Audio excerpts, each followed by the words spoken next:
live on your tablet, phone, and the KUTV app. This is 2 News Live.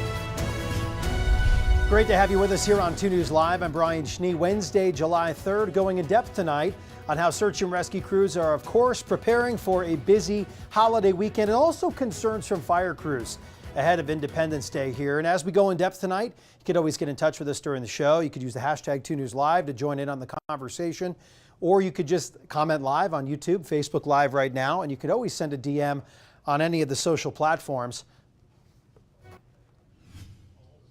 We are exhausting them. I mean, just in the last couple of days, they've been out multiple times, and you know, they're going to continue to come out. Salt Lake County Sheriff Rosie Rivera talking about her search and rescue crews. Many of them are volunteers. A warning from Salt Lake County Sheriff as search and rescue crews are really busy right now. This comes as a body of a hiker recovered in Big Cottonwood Canyon earlier this week. A kayaker recovered earlier this week, just hours ago at this point, Little Dell Reservoir. Kristen McPeak has been speaking with some search and rescue crews across the Wasatch Front. You were recently in Utah County talking to the search and rescue commander there, Kristen. What did he tell you about this time of year? Hey there, yes, we are driving back from Utah County right now. My photographer is driving, and we are just coming back from a day of talking with search and rescue crews. Here in Utah County, crews have been pretty busy. They say that they've been seeing a lot of calls for sprained and broken ankles, fatigue and heat exhaustion. Here in Utah County, the person I spoke with, he has worked with search and rescue for 9 years, and he actually said that this is probably one of the busiest months he's seen in those 9 years. And so crews definitely staying busy out here, and it's all because of people just wanting to get outside and they're just not prepared, essentially. So he said they love it when people are outside enjoying the nature that Utah County has to offer, but just be prepared. So at this point, what's the message going into the holiday weekend on their behalf? Are they staffing up? They have a lot of people on call. Obviously, there's an influx of people heading outside to enjoy a long weekend, perhaps, especially with the holiday falling on a Thursday. That potentially adds an extra day for people to get out. But how are they feeling heading into a hot, dry weekend here with lots of people out in their backcountry? So in Utah County, they say that they're ready. I asked if they had the resources and everything ready to go, and he said yes, they love coming out and helping people. It's why they sign up. They're all volunteers. In Davis County, I talked with them. They said that they're actually not too busy right now, and in the past there hasn't been any calls in the past 2 years on 4th of July. Salt Lake County, of course, very busy right now, so wasn't able to talk too much with them, but they did mention that their crews are very busy and working hard. So headed into the weekend, just bring your water out, wear the proper shoes, and always have your cell phone charged. Go with people if you can. You know the drill. We live in Utah. We all love the outdoors. Well, you're right. And also on the same subject, historically, beyond the Wasatch Front is where our crews are most busy. In Grand County and in Washington County, year after year, those are places where search and rescue volunteers continue to be busy, regardless of a holiday weekend or not. Kristen, thank you very much. It's also one of the busiest weekends for rangers at Utah State Parks, with people coming out in droves over the 4th of July holiday. But are there any parks that people may want to avoid, perhaps, to get away from the crowds? I can think of a few. Park officials can guarantee some parks will be jam-packed with visitors. Paul Nelson speaking with parks folks about this today. Paul, the backdrop of the year goes to you. Looks nice out there, but what's the message about what they're trying to say to people that maybe enjoy a little extra space? Maybe they'll finally get some spot on a beach and won't be overcrowded. Maybe, but not here. I mean, first of all, perks of the job. seriously. Right now I'm at Jordanelle State Park at the reservoir, and as you can tell right now, it looks peaceful, it looks calm, there's not very crowded right now. It will not be like this tomorrow. That's what parks officials are telling me. They say that this is one of at least 3 parks that they can pretty much guarantee are going to be at full capacity. Jordanelle, Sand Hollow, Deer Creek, those are some that they just kind of come to mind. So what they're telling people, they don't want to discourage people from visiting. They want people to still kind of come out, but here's what they're asking you to do. They say that you really need to check each park's specific website. If you have your heart set on coming to Jordanelle, go ahead and check out the Jordanelle Park website, and that will tell you exactly how long the wait times could be. Now, sometimes it can be just like half an hour in order to get in, but sometimes they'll also say that maybe all of this boatable water, there's too many boats on the water, they might have to cut some people off. So that's the thing that they're warning people about. They don't want people to stay away necessarily, but if you have your heart set on one particular place, either be prepared to wait or check out the websites before you start coming out. You mentioned perks of the job. I mean, if you were really taking advantage of that, you'd be on a boat right now, and I would expect nothing less. But if you're looking at some of the other parks here, I can think of, if you're planning to go to a national park tomorrow, that might be a little tough as well, because they typically get overrun by even out-of-state visitors. But are there certain parks historically, Paul, that are just a little bit more quiet? Did they give you any true recommendations of, hey, why not try this place? And you know, in years to come, maybe we'll even have more state parks added to the list. Yeah. Matter of fact, yeah, there are some that they say. There's a button on the Utah State Parks website called Camping This Weekend. That shows the available sites. And they say, for example, Antelope Island, I should say, that does have some parks, campsites that are still available. Matter of fact, there could be some cancellations. So they say go ahead and check that Camping This Weekend button out if you had your heart set on camping. But keep in mind, there's some other places, like, for example, Goblin Valley State Park. They say that there have been times when the wait time just to get into the park this year has been between 1 and 2 hours. That, like I said, that's just the line just to get in. So tomorrow, places like this, Jordanelle, they do expect to be very crowded. So just make sure that you check the websites, and also check the Camping This Weekend site button on that website as well. That could find maybe some other places that aren't as busy that, you know, might be a little bit more available for you. Paul, some good tips there. I've never heard of the Camping This Weekend button there as an option for folks, so that's a great idea. Goblin Valley is like you're going to another planet, so at least plan for that trip and do it in the future. And if you're going to take up that idea to go to Antelope Island, bring the bug spray, because they're out biting this time of year. Choose wisely, especially if you have the kids. Thank you, Paul. All right, so we're talking busy for search and rescue, busy for our state parks, busy for wildland firefighters, with conditions just prime for wildfire. Taking a look at our red flag conditions, which we'll talk about in just a few minutes. But today, the Bureau of Land Management Utah reminding people about the fire restrictions in place. I just wrote the article, and you can find it on our website, KUTV.com right now if you'd like to learn more. I also spoke with the Utah Division of Forestry, Fire and State Lands today about an increase in human-caused fires as of late.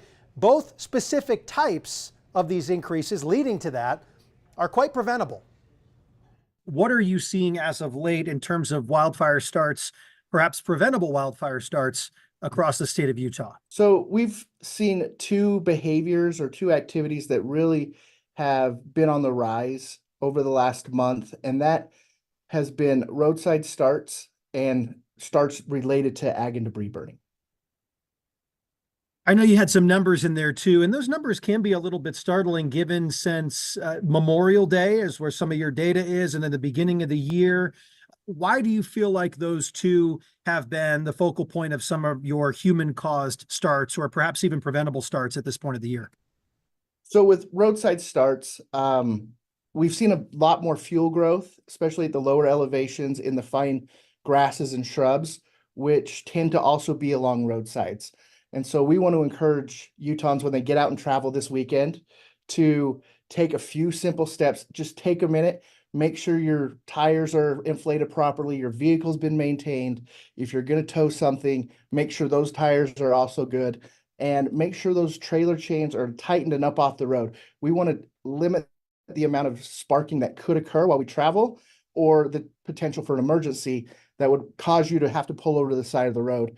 And by doing that, it'll help us keep wildfires hopefully off of our roadsides this holiday weekend. And also the other topic that you're talking about here, escaped ag and debris burns. It's something that definitely not uncommon in a state that has, ranches and people with property that they like to try to take care of. There's a time and a place to do that. So is that time now, or is it now with a permit, or is it not? Because depending on how you look at fire restrictions, how you interpret certain things in parts of the state, it can be a little bit confusing for folks. So is there anything you can clarify on that? Yeah, so ag and debris burning, we have open fire season and we have closed fire season. Closed fire season runs from the 1st of June through the 31st of October. That doesn't mean that a farmer or a rancher cannot perform a burn. They just have to go through a couple steps, and that is to contact the county fire warden and get a burn permit to do that.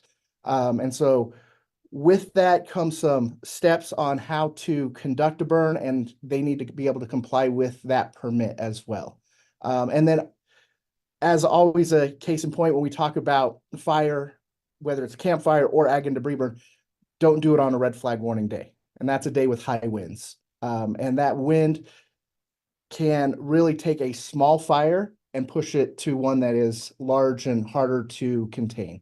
What is the big fire sense message you're trying to get across as we get into the month of July here, when temperatures typically and conditions wise lend itself to a spark? Absolutely. We always preach that fire sense is common sense.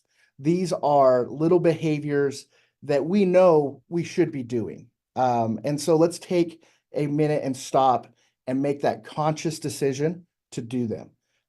If you're camping, make sure you extinguish your campfire before you leave. Maintain it and keep it small so it doesn't get out of control. Traveling down the road, we kind of talked about those tips. And make sure your tire's inflated. Make sure you're not dragging your chains. Fireworks, make sure they're away from dry vegetation when you light them, if you're allowed to in your municipality. Make sure they're properly extinguished before you dispose of them. These are all things that we're taught from a younger age. So now let's just apply them this year as we're out celebrating and enjoying the holidays and enjoying all that Utah has to offer. Well, it's a natural segue to what you're talking about, Trent, with the red flag warnings in place. And by the way, it's also a legal day to set off your fireworks. So, double-edged sword here in Utah right now with the conditions. Yeah, a little bit of a weird combination there, but a great interview, by the way, from you and that guy there about just talking about the risks, right, and kind of common sense knowledge that we need to be applying not only pretty much every single day of the year, but really when we are in the heat of the summer and these dry conditions have set up, and also with red flag warnings in place. That's just another, elevation of this whole risk that we've got here across the state of Utah, which these red flag warnings are out here red colored in your shading for northern Utah. Huge chunk of northern Utah. It does not include the Uintas, but it does include a portion of the Uinta Basin here towards Duchesne, also Carbon County towards the Price area, Emery County towards I-70, Lake Powell, Glen Canyon, large portion of Kane County, as well as Zion National Park there in Washington County. So make sure you're just taking all those kind of steps to make sure that you are not the cause of these wildfires, and you want to be kind of a part of the solution here, especially as things start to heat up in the month of July. Now, the month of July is traditionally our driest month here across the state of Utah. We average about a half an inch of precipitation. That's it for the entire month here in Salt Lake City. And so what we're looking for is, any chance of rain that we can get that would really kind of diminish this wildfire risk would be great. But we don't have any rain in the forecast right now, unfortunately. So a couple things you want to keep in mind, like he said, never leave those fires unattended. And if you have plans to do so, make sure that you are extinguishing that fire until it is cool to touch where the fire has been burning. So you want to dump your water on it, dump anything that you've got on it that'll help quench that fire. Also follow all those guidelines for fireworks, like you said. If your municipality allows for it, make sure that you're setting them off in a clear area away from dry vegetation. And also make sure that you're following some of those restrictions on where and when you can set off those fireworks, and be aware of anything that could cause a spark. He mentioned the chains dragging on the roads, which is definitely a primary concern, but also something as simple as mowing your lawn in the late afternoon could kick a rock or just, send a spark flying, and that's where we could get into trouble here with this fire weather situation going on.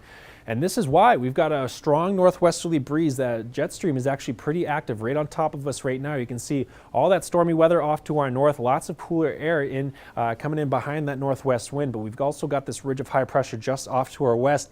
That's going to start to creep in over the next couple of days.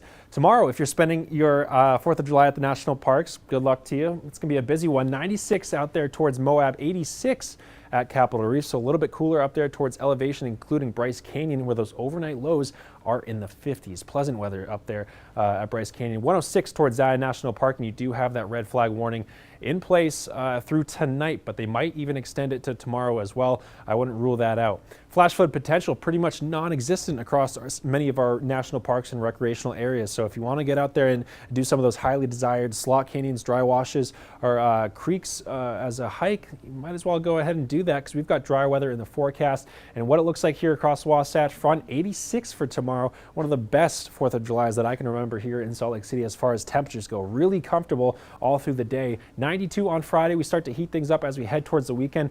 And like I said, there is pretty much no rain in the forecast at all. We don't even see a sliver of a chance here over the next 7 days or so, because we are tracking this ridge of high pressure, which starts to build in and move in overhead here for the state of Utah, especially as we head towards this weekend and most of next week. This is when we'll likely see those hottest conditions here across the Beehive State. And look at all these heat alerts, man, heat advisories, excessive heat watches, excessive heat warnings, all the way from the Baja Peninsula, all the way up California, Oregon, and even towards northern Washington, up to the Canadian border, really. And this has started to migrate inland. So we'd have now just recently issued an excessive heat warning. This is for Sunday and Monday here in southern Utah, and that does include places like St. George as well as the Lake Powell area, where those temperatures will exceed 110 degrees, and the overnight temperatures won't cool off that much either. Now, the 6 to 10 day outlook features a very high likelihood, almost a certainty, that we will see those above normal temperatures across the entire west, and also a pretty good chance that we'll see below normal precipitation. And with July being already our driest month of the year, that means we could just be even drier here as we head towards the middle of the month. So it's more important than ever to really think about your fire weather behaviors and those things that could potentially cause a wildfire. We are very dry. Salt Lake City, you'd have to go back about 2 Fridays until that last thunderstorm that we had that brought about 1/3 of an inch of water. St. George, 65 days without any kind of measurable rainfall down there in Washington County. Certainly need it, but it's not on this forecast, unfortunately. Sunshine is in the forecast, lots of it. 112 for Sunday, and we're keeping it there through the middle of next week, really. Temperatures are going to be very, very hot down there in St. George.